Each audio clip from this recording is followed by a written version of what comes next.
How did you end up? This is a very, you could say it's a niche area. Here you are as a Mm. queen of manifestation. I know your friends gave you that name.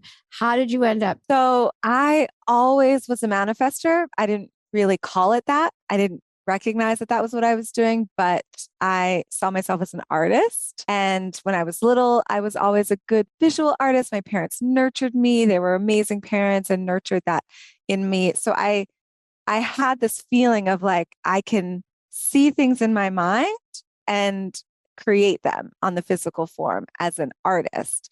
And then living my life, after college, I would say even during college, it really was like, oh my gosh, I started attracting things to me that were a match to what I thought in my head very quickly.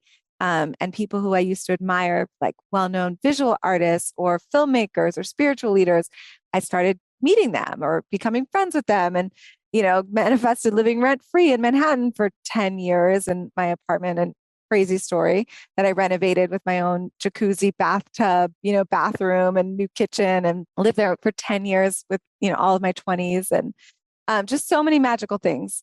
And then my friends started asking me to basically tell them what I was doing. Because every time we got together, I had another story like Lauren just shared. I had a story like that every time I got together with my friends. And so they were like, what are you doing, Jen? How can we do this for ourselves? And that's really how it started, very naturally. And everything's kind of happened since. Even my book, Manifesting Made Easy, that's a Yeah, story in and of that's a itself. great story. She wanted to write she wants to write a book, but she wants to write it with a major, like Simon and Schuster. So go ahead. I like that story. Yeah. So I had the idea to write a book for the very first time, and I just said it out loud. I was on the phone like this, having a conversation. I think I have a book within me, but I didn't take any action on it. But I was talking to my coach at the time. So she said, awesome, Jen. She didn't say, well, that's a stupid idea, Jen. You could never do that. Right. And so often when we have a big dream, someone in our lives either tells us that that's crazy, we could never do it, or our own head, right? We tell ourselves that's crazy. I could never do it. And so we don't believe that it's possible and we never take action on it.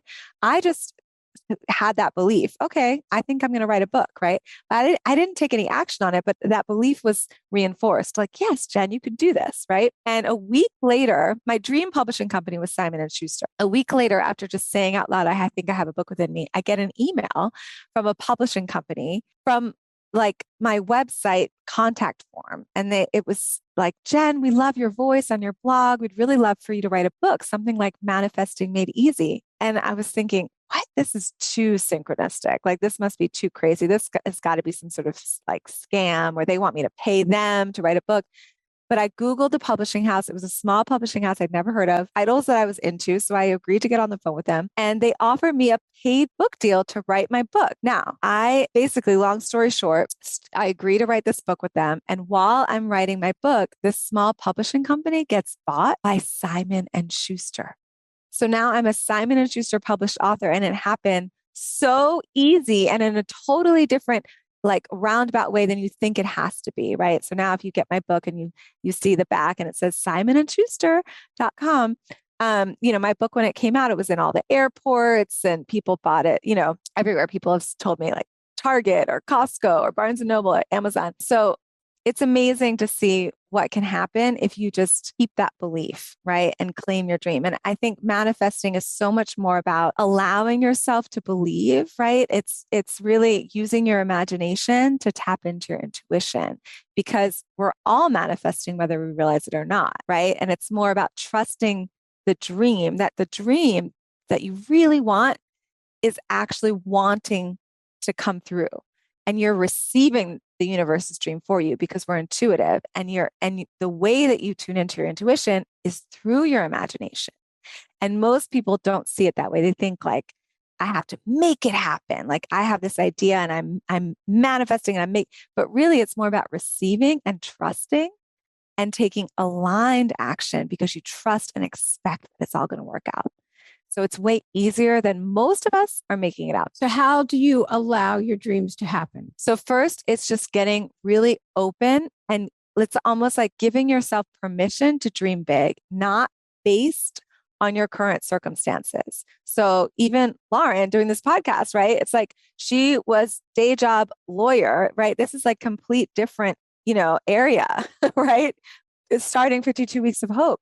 But she had this urge and desire to get this message across, right? And to help people.